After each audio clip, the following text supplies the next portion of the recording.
তাদের সফরের মূল উদ্দেশ্য ছিল কিভাবে চীন তার হাজার বছরের প্রাচীন ঐতিহ্য আধুনিক প্রযুক্তির তুলিতে আগামীর জন্য বাঁচিয়ে রাখছে তা নিজ চোখে দেখা। প্রকৃতি সবুজ আর রঙের তুলিতে সেজে উঠেছে দক্ষিণ পশ্চিম চীনের সিচুয়ান প্রদেশ।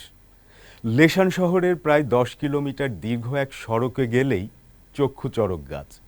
পুরো রাস্তায় যেন এক উন্মুক্ত শিল্প গ্যালারি।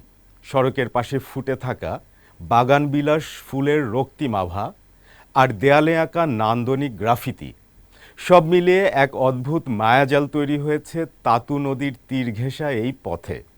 স্থানীয় শিক্ষক, শিক্ষার্থী ও চিত্রশিল্পীদের হাত ধরে তৈরি হওয়া এই অনন্য সৌন্দর্য দেখতে প্রতিদিন ভিড় করছেন শত শত পর্যটক।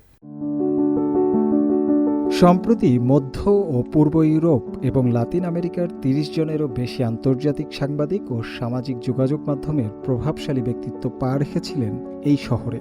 তাদের সফরের মূল উদ্দেশ্য ছিল কিভাবে চীন তার হাজার বছরের প্রাচীন ঐতিহ্য আধুনিক প্রযুক্তির তুলিতে আগামীর জন্য বাঁচিয়ে রাখছে তা নিজ চোখে দেখা।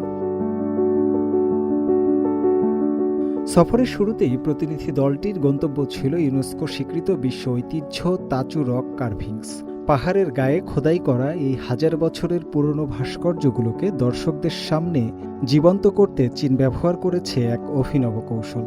সরাসরি মূল ভাস্কর্য দেখার আগে সাংবাদিকদের নিয়ে যাওয়া হয় একটি থিয়েটারে, যেখানে ৩৬০ ডিগ্রি ডোম ফিল্ম প্রযুক্তির মাধ্যমে ভাস্কর্যগুলোর ইতিহাস এবং সেগুলো সংরক্ষণে পর্দার আড়ালের জটিল কারিগরি কাজ ফুটিয়ে তোলা হয়।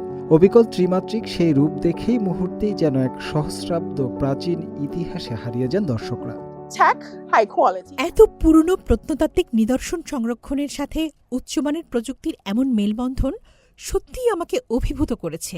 ডোম ফিল্মে ভাস্কর্যগুলোর ডিটেইলস দেখে আমি আবেগাপ্লুত হয়ে পড়েছিলাম। ডিজিটাল পর্দার সেই মুগ্ধতা বাস্তবে রূপ নেয় যখন সাংবাদিকরা থিয়েটার থেকে বের হয়ে সরাসরি পাহাড়ের গায়ে খোদাই করা আসল প্রাচীন মূর্তিগুলোর মুখোমুখি হন। তখন তাদের বিস্ময় ও রোমাঞ্চ বেড়ে যায় কয়েক গুণ। প্রাচীন ইতিহাসের আঙিনা পেরিয়ে প্রতিনিধিদের পরবর্তী গন্তব্য ছিল ছংছিংয়ের ইয়ংছুয়ান জেলায় অবস্থিত পশ্চিম চীনের বৃহত্তম all in one virtual film studio. এখানে এসেও ইতিহাস যেন এক নিমিষেই রূপ নিল সুদূর ভবিষ্যৎ কল্পবিজ্ঞানে। এটি এমন এক স্টুডিও যেখানে কোনো কৃত্রিম সেটের প্রয়োজন হয় না।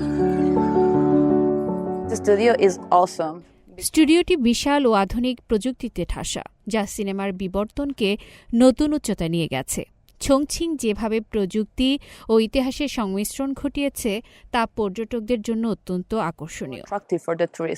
সফরকারী সাংবাদিকদের ক্যামেরা ও কলমে ছংছিং আজ কেবল চীনের একটি শহর নয়, বরং দেশটির উচ্চমানের উন্নয়নের এক জীবন্ত জানালা। সাংস্কৃতিক ঐতিহ্যকে অবিকৃত রেখে তাকে আধুনিক রূপ দেয়া কিংবা চলচ্চিত্র শিল্পে চতুর্থ শিল্প বিপ্লবের ছোঁয়া লাগানো, সবখানেই ছংছিং দেখিয়ে দিচ্ছে কিভাবে স্মার্ট প্রযুক্তি একটি দেশের অর্থনীতিকে ভবিষ্যৎমুখী করে তুলতে পারে। প্রাচীনের গৌরব বুকে ধারণ করে ছংছিং আজ প্রযুক্তির মহাসড়কে এক অপ্রতিরোধ্য বিশ্বমঞ্চ। শুভ আনোয়ার, সিএমজি বাংলা।